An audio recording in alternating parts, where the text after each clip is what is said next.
के बीच नई मुसीबत, तेजी से फैल रहा बर्ड फ्लू, कई राज्य आए चपेट में,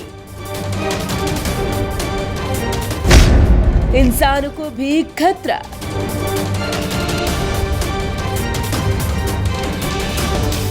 कोरोना वायरस से फिलहाल देश को निजात नहीं मिली है कि इसी बीच बर्ड फ्लू की दस्तक से दहशत बढ़ती जा रही है।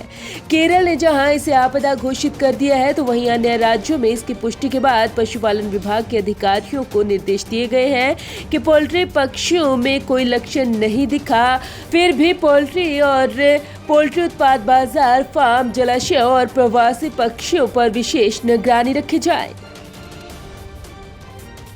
क्या है bird flu? Avian influenza virus को बर्ड फ्लू के नाम से भी जाना जाता है। ये खतरनाक वायरस इंसानों और पक्षियों को अपनी चपेट में लेता है।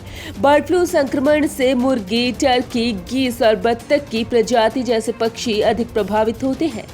इसके संक्रमण से इंसान और पक्षियों की मौत तक हो सकती है।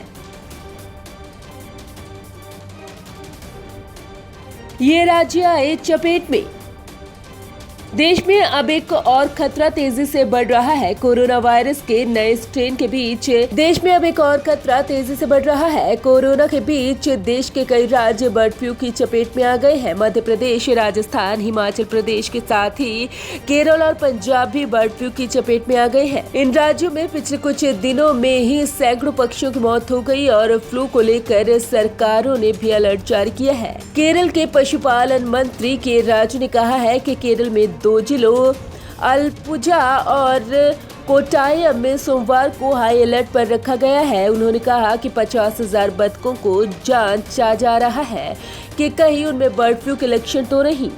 वहीं हिमाचल प्रदेश में अधिकारियों ने बताया कि लगभग 1800 प्रवासी पक्षी, उनमें से ज्यादातर बार सिर वाले गीज, जो पिछले सोमवार को कांगड़ा जिले के पौंग डैम झील में मृतक पाए गए थे, उनमें एवियन इन्फ्लुएंजा से पॉजिटिव पाए गए। इंसानों को भी खतरा। एवियन इन्फ्लुएंजा एक तरह से बर्ड फ्लू होता है। ये वायरस जनित बीमारी है जो एक पक्षी से दूसरे पक्षी तक तेजी से फैलती है। इसमें अधिकांश पक्षियों की मौत हो जाती है। पक्षियों से ये बीमारी मनुष्यों में भी फैल जाती है। इसलिए इसमें एवियन इन्फ्लुएंजा एक्शन प्लान 2015 के तहत ही कार्रवाई की जाती है।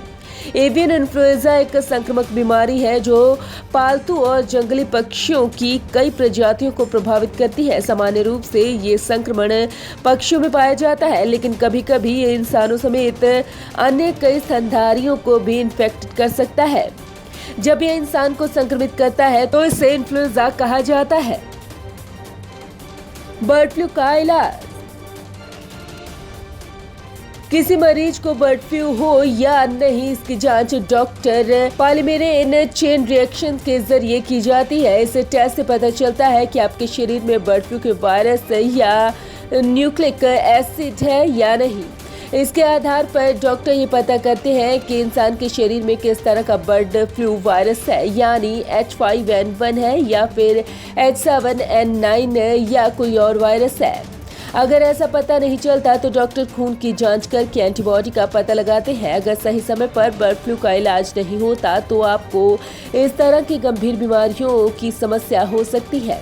इसकी वजह से लोगों की मौत कम होती है। ज्यादातर लोग इलाज से ठीक हो जाते हैं। अगर इंसान को बर्ड फ्लू हो जाता है तो इसके लिए दुनिया भर में इलाज के तरीके मौजूद हैं। सबसे कॉमन इलाज का तरीका है एंटीवायरल ड्रग का इस्तेमाल।